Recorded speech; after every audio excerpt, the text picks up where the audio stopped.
Well, welcome back to Coach B's studio. This is the second part of a three-part trilogy, is my intention. To maybe be watched in sequence, but not necessary. The first one was called Sacred Growth, exploring Adlerian psychology, sacred work, and genuine living. This one is called Sacred Living, Christian Reflections on Work, Forgiveness, and Growth. And then, of course, the third one in this exciting trilogy is called Restoration and Growth, applying the 12-step program to everyday challenges. So, you have something to look forward to. But in regards to sacred living, I want to emphasize, I call this Christian Reflections to recognize a few things. First of all, I think it would be genuine of me if I didn't recognize the strong Christian upbringing that I had. And as William James says, if I appear, he didn't put it this way, I'm putting in my own words, but if I come across at times espousing and accepting a Christian philosophy, how could I be anything less? That's what I grew up in. If I grew up in the Quran, I would do likewise, I would hope. So I'm not directly attempting to influence Christianity with you, but rather acknowledging my roots and how I arrived at some of these points. There's a little subtle, nuanced difference, okay? Now, I am certainly glad to discuss Christian thought, but in this day and age, I like to be as open with it as I can, and perhaps that'll become an issue. If you don't like that, then you are certainly very much can offer an alternative, or not just an alternative. I have used other Taoist thoughts to, in my opinion, understand the world more fully. The Quran, the same thing. So anyway, I wanted to say that as a preface before I use a title like that. And here's how I think. In this fast-paced world, it's easy to lose sight of what makes life sacred. Today, I want to share some reflections inspired by Christian thought on work, forgiveness, and the courage to grow into the person God calls us to be. Together, we can explore how Christian teachings can guide us in making our work sacred, embracing forgiveness, and letting go of the fears that hold us back. So, work is more than just a job for me.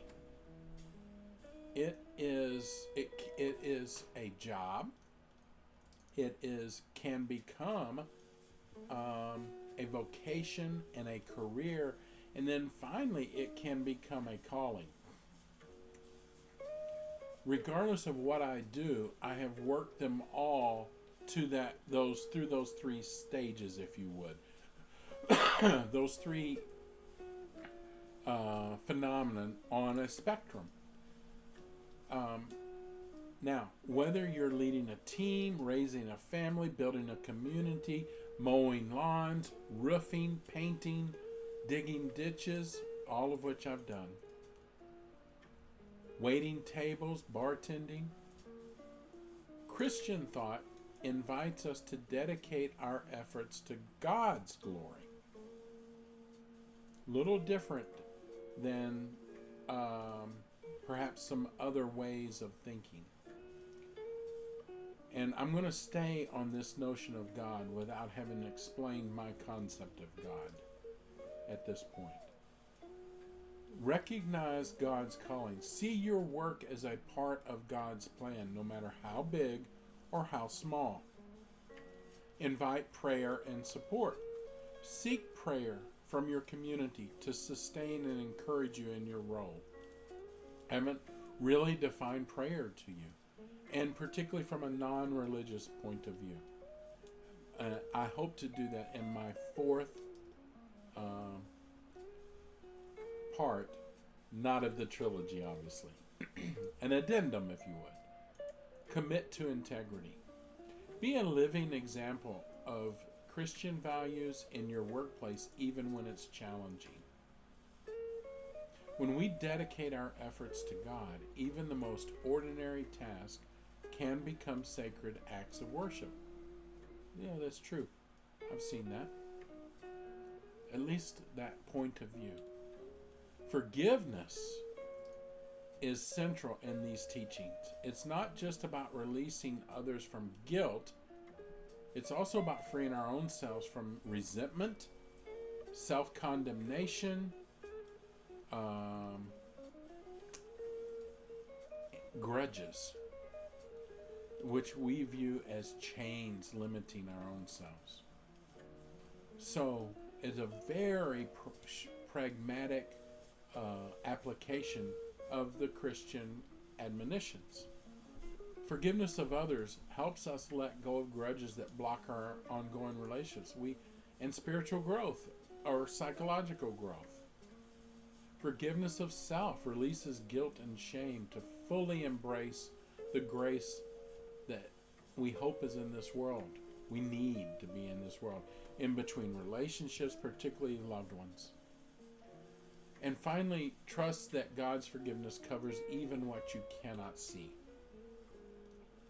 In the Christian philosophy, in the story of the prodigal son, we see both the father's unconditional love and the danger of staying distant because of self-condemnation. In that story, the father calls the return to him not because we're perfect, but simply because we're loved. The father wants it, not because he expects perfection, but because we're loved. I think we can relate to that. Self-actualization is the process of becoming who we were created to be, who we were destined to be, or the one I love, who we have the potential to be, regardless of our belief system in a higher power, who we have the potential to be. But often we let existential fear, a fear of failure, rejection, or even success hold us back.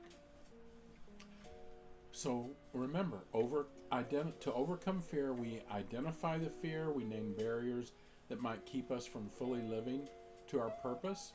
We seek inner strength, a divine strength, and why some call it God's strength. Perhaps we feel it's outside of ourselves, and it's not modeled around us. And so we reach to the collective unconscious, perhaps. Christians would call that seeking God's strength. Thereby meditating, prayer, if you will, for courage and guidance to face the fears with faith. And then taking an action on that faith. What you believe in, being able to move forward, trusting that we are equipped for every step of this journey. I think we are in a sense called to step into the fullness. Positive psychology talks about flourishing without activating the different understandings of God or not God, as if there is a plan. I offer to you that we can make a plan. That's the nature of narrative therapy. And the barriers we create are as illusory as any other thing that we identify and create. So we often create illusions that keep us from self-actualizing. And I think the invitation is to tear them down. The Old Testament identifies those as false idols. Perhaps there are true idols. I'm not sure. That's something we might explore. There's a great literary piece in Matthew, a section where the Messiah reminds us that where 2 or 3 gather in my name. And what is that name? I think it's gathering in the sense of truth. The notion, the idea, the logos, we'll get into that. That if your intent is to be truthful and honest and studying the word, logic, that it will be there. Sacred work isn't done in isolation. It thrives in community. Don't forsake the community. Support each other. We reflect on particularly the positive aspects of community, the manifestation of love to strengthen the ability to serve each other. We can meditate together, lifting each other up in that meditation, thinking on the things that a person needs us to think on, prayer, if you will, for strength and wisdom in our daily tasks. If we're seeking that, we find psychologically that in some measures return to us. With positive affirmations, the real language of love, encouraging one another, is also going to help manifest sacredness, whereby we're celebrating successes and supporting the challenges and struggles of others around us, developing empathy. And then the unity, the community, joining in efforts to address communal challenges and glorifying our humanity through shared work. So, as we dedicate ourselves to sacred living, let's remember our work, our relationships, and our growth are all opportunities to honor being human, and Christians in honoring God. And the romantics, the divine is within ourselves. By embracing forgiveness, if we can, we're going to go into that. Overcoming fear and connecting with our community, we create a life of purpose and grace. So, as always, let's grow, connect, and thrive one story at a time, one ritual at a time, one play activity at a time. So like this video if you're inspired to reflect on your sacred work. Subscribe for more insights if you like on Christian living or just living in general and personal growth. And please share it with someone who you think might enjoy this message or want to deconstruct it. As always, thank you for joining me, and let's continue to build a sacred life together.